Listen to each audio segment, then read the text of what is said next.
Ce qu'il y a de très important lorsque l'on apprend une langue étrangère en tant qu'adulte, c'est la relation avec votre enseignant ou votre enseignante.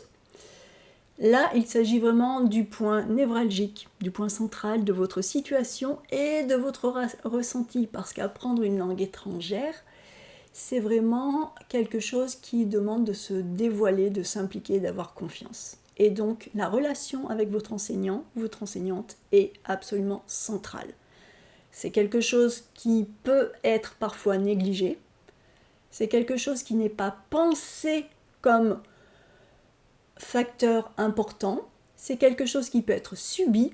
Or, ça ne doit pas être le cas. Vous êtes en formation pour apprendre une langue étrangère.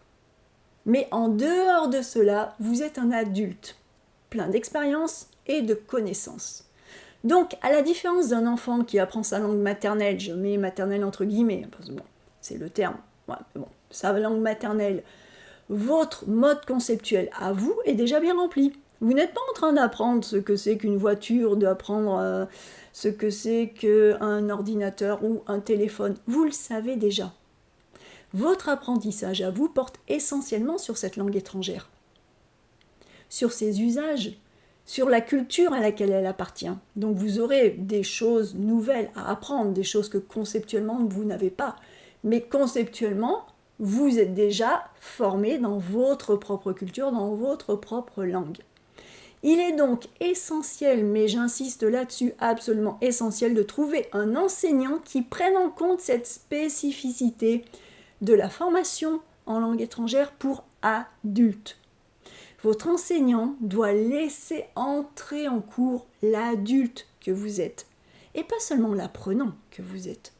Donc ce n'est pas que votre enseignant doit autoriser seulement l'apprenant en langue étrangère. Non, votre enseignant doit laisser une place pour l'adulte qui a déjà un monde conceptuel formé, l'adulte qui a déjà des expériences, l'adulte qui connaît déjà. Cet enseignant, donc il ou elle, doit accepter un certain échange de savoir, d'expérience. L'enseignant est plus formé dans la langue étrangère, mais peut-être que vous êtes plus formé dans autre chose. Et peut-être que vous pourriez aussi lui apprendre des choses. Je ne dis pas que vous devez vous transformer en maître et en enseignant tout le temps, mais je dis qu'il est important d'avoir un enseignant qui soit ouvert à l'acceptation de votre statut d'adulte. Que votre vie ne se limite pas à un cours de langue 2 heures par semaine. Ça, c'est quelque chose qui est trop contraignant, qui vous réduirait à trop peu de choses. Parce que ce qu'il est important d'avoir dans votre cours, ce qui est primordial, c'est que vous vous sentiez reconnu et valorisé. Il est clair que si vous avez des lacunes, si vous avez des lacunes linguistiques et culturelles, en revanche, dans d'autres domaines, vous êtes formé et vous êtes pleinement formé. Donc il faut que tout cela arrive en cours. Pas uniquement que vous êtes débutant. Non, vous n'êtes pas que débutant. Vous êtes bien plus que ça. Vous êtes un être multiple, complexe, avec des facettes. Vous êtes un être complet, formé, plein d'expérience. Donc vous êtes débutant en langue. Et vous êtes débutant dans cette langue-là. Parce que dans votre langue maternelle, vous n'êtes pas débutant. Peut-être que vous parlez 4 ou 5 langues déjà. Donc il est très important de trouver un enseignant, d'avoir une relation avec un enseignant qui prenne en compte, qui soit prêt à laisser de l'espace à cet adulte. Cet adulte qui va s'exprimer de façon maladroite, mais qui est un adulte qui a beaucoup de connaissances, beaucoup d'expérience. Alors, justement, j'en arrive à un autre point qui est très important, c'est que souvent on pense qu'un enseignant, c'est un enseignant. Bon, d'accord, la grande majorité des enseignants est correctement formée au contenu enseigné. Oui, prof de français va vous dire que à des enfants, on met un S à enfant. Le prof d'anglais va vous dire que avec la troisième personne du singulier, on met un S à la fin du verbe. Parfait. Formé dans les contenus. Pour ce qui est de la pédagogie, alors vous voyez que je le mets entre guillemets pédagogie, hein, mais pour ce qui est de la pédagogie et de la relation aux apprenants, alors là, il faut trouver un enseignant qui vous convienne, parce qu'un cours de langue, si ça coince un peu avec votre enseignant, ou si l'enseignant n'a pas un bon sentiment envers vous, si ça ne passe pas facilement, si ce n'est pas fluide, et ça va coincer. Donc il faut trouver un enseignant qui vous convienne. Ça, c'est important. Ça fait partie de votre droit. Vous êtes adulte, vous n'êtes plus au collège. On n'est plus en train de vous dire assieds-toi là et étudie. Non. Vous êtes adulte. Vous devez ou vous voulez étudier. La dimension du bien-être est absolument à prendre en compte. Je n'ai pas dit que ça dispensait de travailler, hein, attention, il ne faut pas tout confondre. Mais la dimension du bien-être est à prendre en compte. Ce qui est également à prendre en compte, par rapport à votre enseignant, puisqu'il faut un enseignant qui vous laisse venir en tant qu'adulte, il faut prendre un petit peu en compte sa formation. Parce que dans la formation initiale des enseignants, on apprend la pédagogie. Ok, l'enseignement aux enfants. Étymologiquement parlant, pédagogie, pour les enfants, pour les plus jeunes. Mais on apprend très très rarement l'andragogie. Ah, l'andragogie ? L'andragogie, c'est-à-dire l'enseignement aux adultes. Et oui.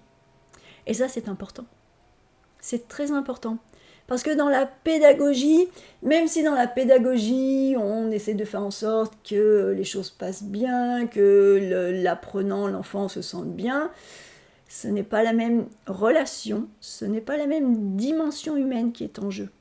Dans l'andragogie, on prend vraiment en compte l'adulte avec ses expériences, tout son vécu, tout son monde conceptuel, tout ce qu'il connaît déjà. C'est totalement différent. Gardez à l'esprit, il y a quelque chose qui est très très important et que je veux vraiment vous faire passer comme message, c'est qu'on apprend bien quand on se sent entouré, compris et en sécurité. Alors que quand on est dans une mauvaise atmosphère, ça peut nous pousser à nous recroqueviller, à rentrer dans notre coquille, à être sur la défensive. Pour apprendre et progresser, il faut pouvoir se mettre en avant. Il faut essayer. Il faut tester des hypothèses. Il faut oser s'exprimer. Il faut se tromper, il faut recommencer, ce n'est pas grave. Donc il vous faut un enseignant patient, un enseignant qui vous aide à comprendre vos erreurs pour les éliminer. C'est celui-ci qui va être votre meilleur allié, l'allié de votre réussite. Il vous faut un enseignant capable de voir l'adulte qui est en vous. C'est celui-ci qui sera votre meilleur allié. Comme je l'ai déjà dit, vous n'êtes plus un gamin à l'école que l'on va contraindre et qui doit apprendre pour passer son bac ou pour réussir ou pour faire plaisir à papa et à maman. Non, on n'en est plus là, on est des adultes. Donc il serait tout de même dommage qu'avec la charge de contraintes qu'il y a dans une vie d'adulte, on en rajoute une couche en cours. On n'est pas là pour ça. Donc la relation avec votre enseignant est très très important. Ce qui est également important quand on apprend une langue étrangère, et encore plus quand on l'apprend parce qu'on est en expatriation ou parce qu'on va partir en expatriation, c'est d'avoir un enseignant qui soit formé à l'interculturel. Ça, c'est extrêmement important. Enseignant formé à l'andragogie, c'est-à-dire aux adultes, enseignant formé à l'interculturel. Ou au moins sensible à tout cela, intéressé par cela. Pas uniquement intéressé par la grammaire et le S à la fin du mot. C'est pas ça qui va vous aider à parler de façon libérée, de façon confiante. Il vous faut un enseignant formé à l'interculturel parce que apprendre une langue à l'école, c'est encore une fois totalement différent d'un apprentissage en tant qu'adulte. À l'école, on est dans ce cocon, à l'école, on apprend pour avoir une note, à l'école, on apprend pour passer un diplôme. Bien qu'on nous dise qu'à l'école, on apprend pour plein de choses, dans la pratique, à l'école, ça reste encore assez traditionnel. L'adulte, lui, apprend parce que il va devoir mettre en pratique. On n'apprend jamais une langue gratuitement, sinon on n'irait pas l'apprendre. On a un but, soit l'expatriation, soit des vacances, un voyage, ou pouvoir parler avec d'autres professionnels, mais dans tous les cas, il va falloir avoir une compréhension plus globale de la langue et surtout de ses usages et de son emploi ou de ses emplois en contexte. Et donc ce besoin, lors de votre apprentissage, va être encore accru, bien sûr, si vous apprenez pour partir en expatriation. Ou si vous êtes déjà en expatriation, là, il y a urgence, parce que vous y êtes. Il faut comprendre. Dans ces cas, langue et culture sont encore plus étroitement liées. Donc, là encore, il est essentiel de choisir un enseignant qui va pouvoir vous aider à prendre du recul, vous aider à comprendre les concepts de base de l'interculturel, très très important. Tous les enseignants ne sont pas formés à ça. Tous les enseignants n'ont pas forcément voyagé.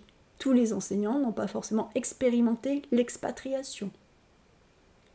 Donc, un enseignant qui peut comprendre ce que vous vivez ou ce que vous allez vivre, c'est absolument crucial. Parce que c'est un enseignant qui sera capable de prendre du recul. C'est un enseignant qui sera capable de lâcher un petit peu de pression sur la conjugaison pour voir un petit peu l'usage de la langue en contexte, de quoi vous aurez besoin, ce qui est urgent, ce qui n'est pas urgent, ce qui est important, ce qui n'est pas important. Ce qu'il faut comprendre, ce que l'on peut se permettre de ne pas comprendre. Sur quoi vous allez pouvoir faire levier, vous, en tant qu'adulte, avec vos expériences, avec tout ce que vous savez. C'est ça qu'il vous faut. C'est ce genre d'enseignant-là. Il vous faut un enseignant qui peut vous établir des ponts entre les deux cultures. Il faut un enseignant qui établisse ces ponts. Il faut un enseignant qui aide à établir ces ponts. Il faut vraiment connecter les langues, les cultures. Votre culture, la culture source, la vôtre, et la culture cible, la culture à apprendre.